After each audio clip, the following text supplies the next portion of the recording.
Hey YouTube, wanted to show you my current progress here that I'm making in the office area for our hardwood floor. As you can see through some here, I've already laid down some of this. This is elm. It's an engineered hardwood, real pretty looking wood.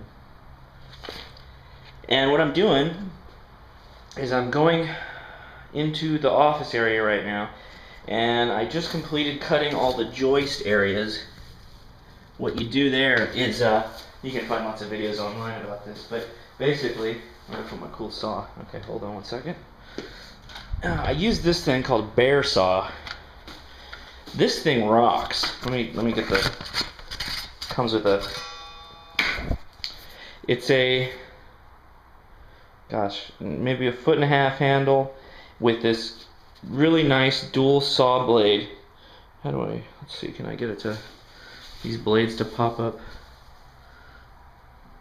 Yeah, this camera's not very good at the macro. I'm filming this with the Kodak PlaySport, which does HD, but not in very close. So anyway, 2 edges, a real fine tooth and a less fine tooth, and it's only a pull saw. So you push it into spot and then you pull it through, and it's really good because it's flexible.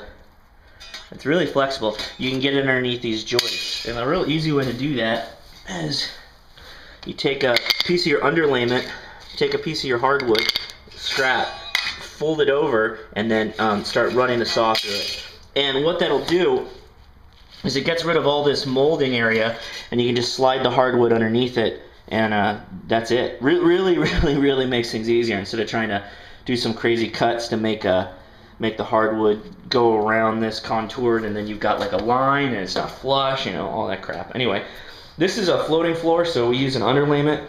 The silver back end of the underlayment, which goes to the ground, is a moisture barrier. The top part, which is a little bit of foam, is the sound or cushion, whatever.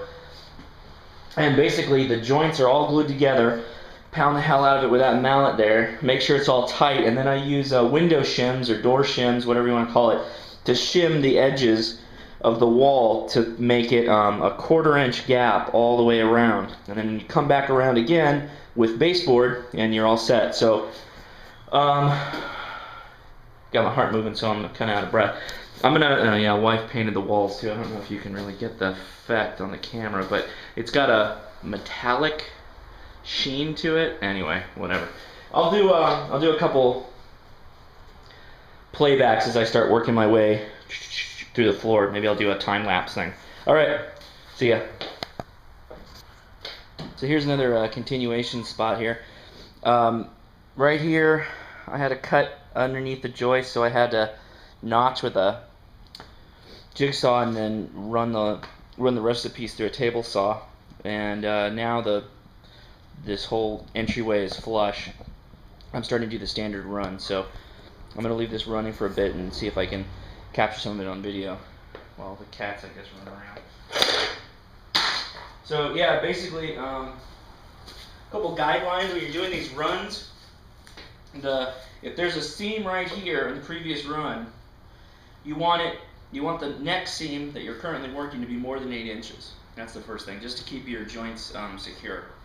So that's what we're currently working with. This is a scrap piece, it looks like. Make it something else. The cool thing about this elm is that it's got some really cool character to the wood. Let me see if I can, there we go, get this. Really cool wood. And then maybe we can, there's also lots of, it doesn't come up right.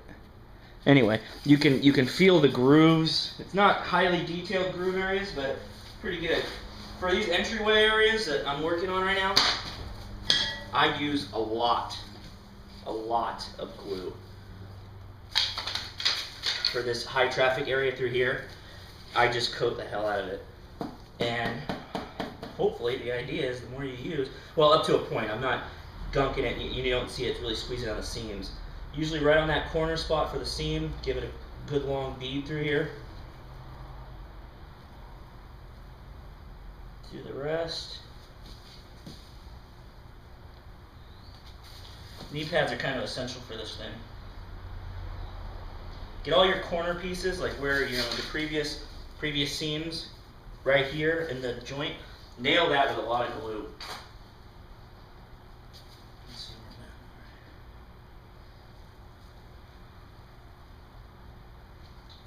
where I'm at. All right, and then for setting it, I hit the tongue into the groove, drop it down. These seat amazing. The company we got this wood from, really good company. It was cheaphardwood.com or cheapfloors.com. Cheapfloors.com. Highly recommended. A little bit of a problem. Yeah.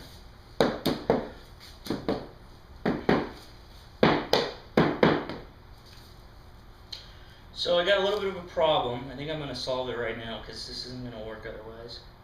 So what I'm going to do, I'm going to pull this piece out, and it was with the previous run, the way I ended it.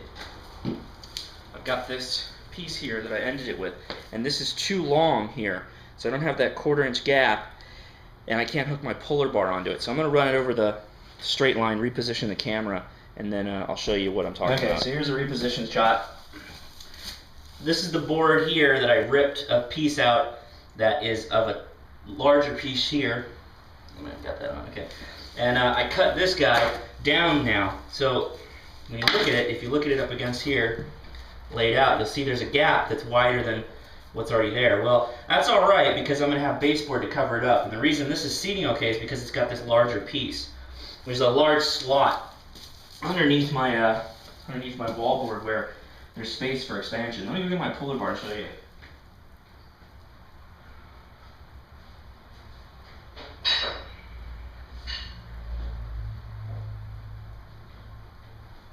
So this is a puller bar. It's got one hook on one end and then kind of another one, and you hook it like vertically, put it there and hammer it this way to pull your seams in. So let me show you what I'm talking about. I gotta get this lined up again.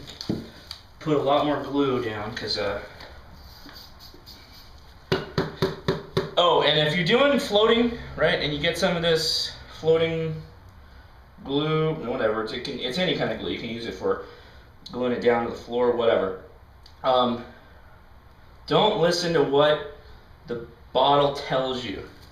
If it tells you 400 square feet, that means 400 square feet of the glue poured out over an area. I'm going to cut a piece of underlayment here too. Don't know why my underlayment's a little short.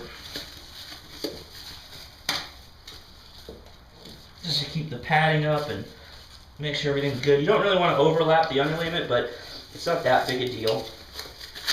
It also depends on how thick your underlayment is. If you're using an underlayment like cork, and you probably don't want to overlap. This is not that expensive stuff. Anyway, okay, so it's back in place. It's not really down with anything. I'll put a shim in there just for now, and a little piece of extra just to kind of push it this way. Now, I'm going to put that other run back in. Let me add some more glue. Like I said, this is still a high traffic area, so we want to make sure we get enough glue everywhere.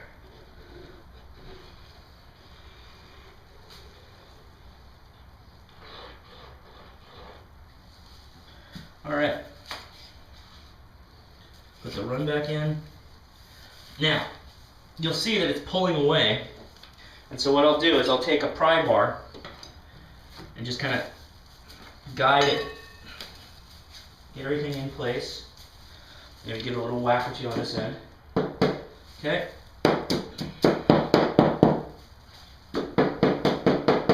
Okay, so we're good on the right side, and we'll work my way down.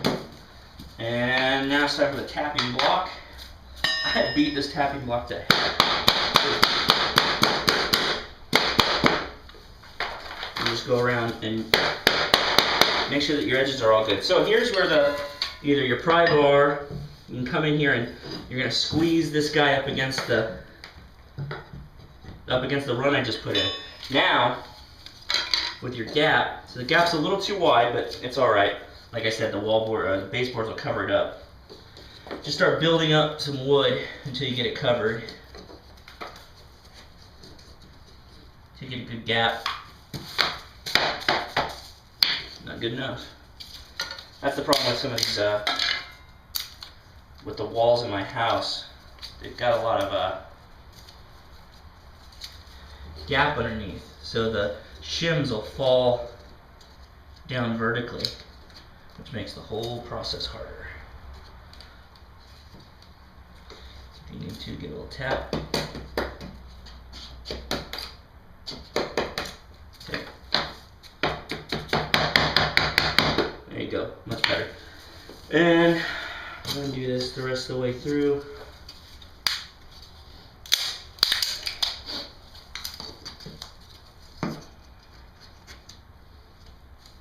Nice. Now inevitably when you seal it, when you get this one set good against the seam, you got to run back over the whole board to make sure you're good.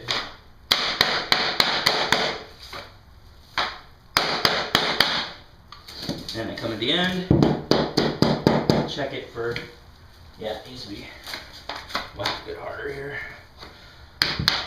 This thing, I beat it up pretty bad. It's not working anymore.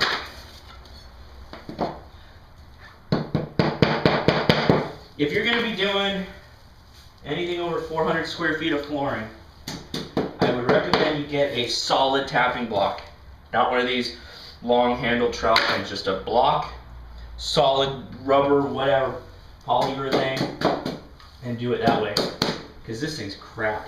A lot of times you go the cheap route and you end up buying two, and then you should have just went with the more expensive one to begin with. I'm paying a lot more attention to this one because, like I said, it is a part of the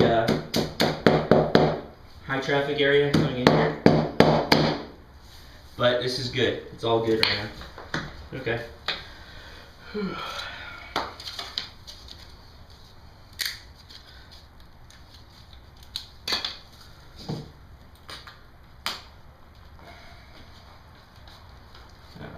Okay, let me get another piece of wood to illustrate how I cut the end of the run here, and then that goes to start the run on the right side.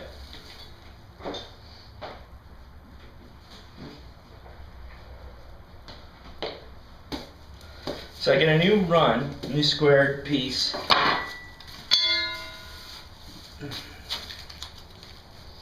Okay. Take a shim, put it up against the board. Just dry set it, pencil right on the tongue. Okay, now what I do is I transfer this line, right, over to this side of the board, because I don't care about the groove side, I want the tongue side here. So this is just a real simple way that you can get things going real quick. So I'm going to take that mark, transport it to this side, cut this piece off, and then go up against the wall, and that's how that's done. So let me take this outside real fast and show you what I use. Real simple work surface, just 2 sawhorses, a piece of plywood, my jigsaw, measuring tape, 2 of the quick clamps. Ooh, that's good. Anyway, 2 quick clamps, compound square or carpenter square, not a larger carpenter square, and measuring tape, really important.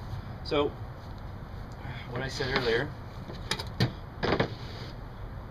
take that line I just drew, loosen my square, just match it, boom.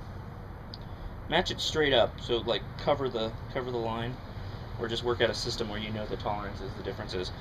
And I just take it over on this side, above the tongue, don't include the tongue, and just draw a line, boom, that's it. Now next tool that I use, my chop saw.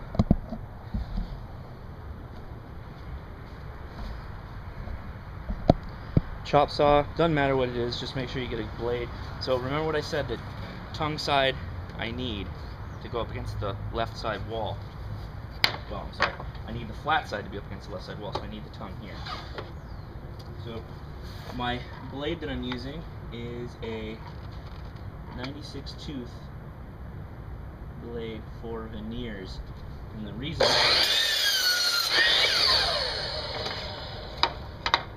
for the veneers, yeah, see, this is getting dull.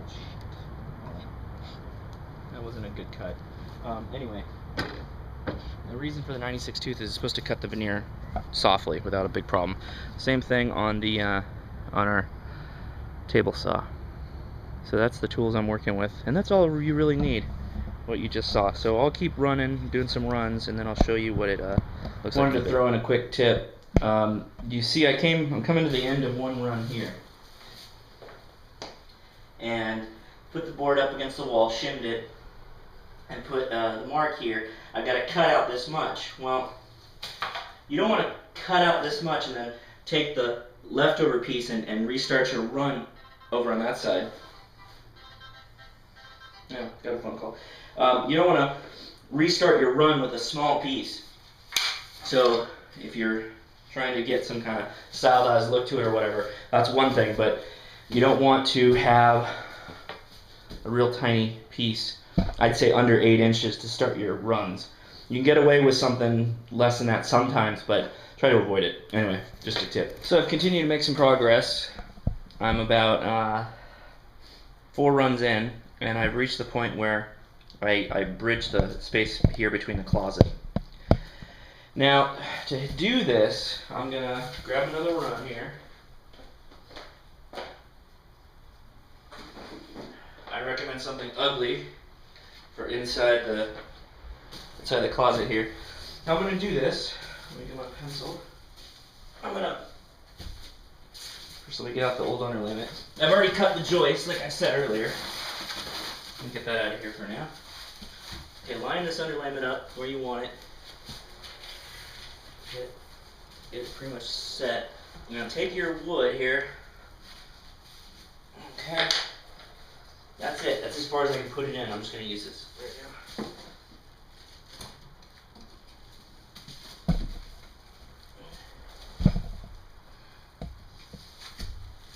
go. Alright.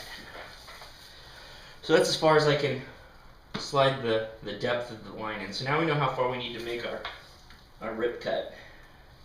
And I just make a little mark underneath there. Doesn't really matter where because, like I said, this is all going to be covered up here with baseboard. So now, next step is take this guy out and line him up against that, and then do another.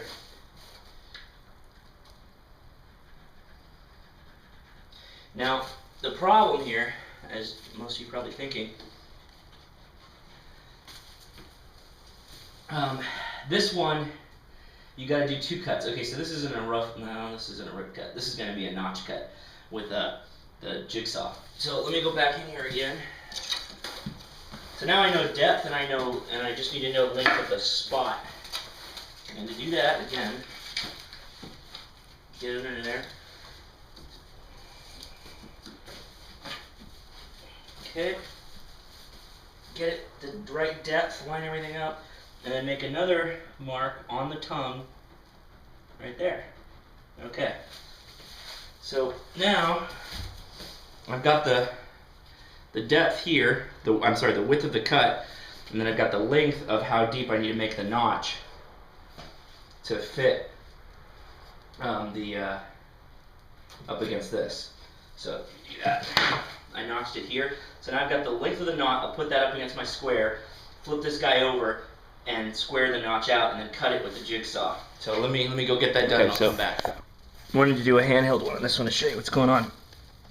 I cut the notch, slide the notch in, get it all lined up, and you go, oh, it won't go anymore. What's going on? Well, that's because the line back here, you need to rip off some back. So that was just the first cut. Now I needed to see what the depth was, and we're out by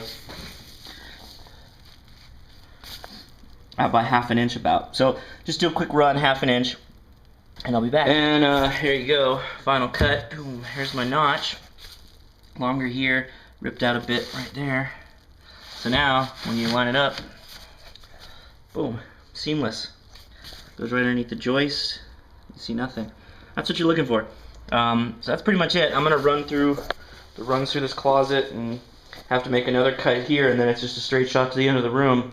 This is a pretty easy room. I had to do a hallway and a kitchen, and when I'm all done, I'll show a video for that. But yeah, some quick tips. Another tip I remembered: when you first start getting to do this, take your time in the beginning. And I don't mean in a sense of like Well, make sure you got all your tools together and all that. Da da da da da. You know the old adage of measure twice, cut once. It applies here, and not from a measuring point of view. What I'm saying is, get a standard in your head. Like in the beginning, I put that the tongue is always going to be facing my sliding glass window, which is over this way. If you always keep that rule in mind, you're usually pretty good to go, and you can keep your cut straight. But having to flip cuts, like I was showing you over on this end, I make a line and then transpose the measurement and then cut it. Well, if you don't keep that in mind, you end up just going out there and looking at the line and going, oh, cut it, boom. Your line's straight and you're cutting the right amount. You just cut the groove off the tongue or vice versa, and you screwed everything up. So just keep that in mind. Once you get used to it, you get going pretty quick. So, all right, that's it. So I'm continuing the floor here. Ended up running out of glue, but got halfway through it. Just finished up the inside with a closet. Had to make a special cut right here. Also, you may know, let me get out of the light. See how wide it gets there in the back corner? That's because this wasn't straight, this line. So I'm gonna have to get some big thick cord around for inside the closet, but I figured who cares, it's a closet. All right, it's straight shooting from here all the way out. Cut a piece on one end and that's it. So we're gonna be able to knock this out tonight and new floor. And then I'll do a video once I get all the baseboards up. So that's the conclusion of this one. Oh, actually one more thing. I'm opening up 2 new boxes of wood. Now I don't need 2 boxes of wood to close out that room, but I'm opening 2 because the patterns vary sometimes. And you want a good random selection of wood. It's always really good idea. Ouch. That's cool. That's a cool one right there. So lots and lots of random.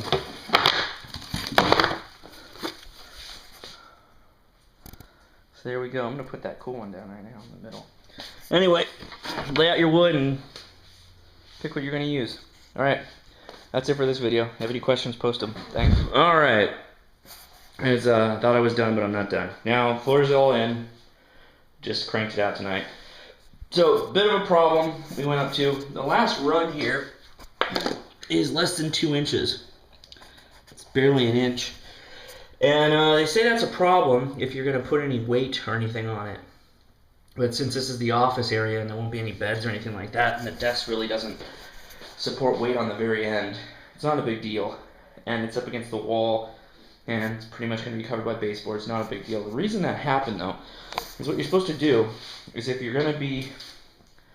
You take the size, the length of the board, and you get the length of the room, and what do? You divide it by that, and if the number comes out straight, you're good. You don't have to do anything, because that means your board's going to come out even. If you get a remainder, what's your remainder? And basically what you're trying to avoid is 2 inches. So you have to figure out what your remainder is in terms of inches and factor it that way. But if you get a remainder, you got to figure out if you need to cut your starting wall. You cut your first run and make a rip off of it, say an inch, half an inch, whatever, so that when you go all the way across, you end up with something that's over 2 inches. I couldn't do that because we were going wall to wall, and I needed to make the walkway here. Let me show you this one. The walkway right here is over 2 inches. And this is a high traffic area, so I needed this to be over 2 inches and not screw up the other thing. So I factored the math here, not the inside. So that's it. So any questions, again, post them up. Bye.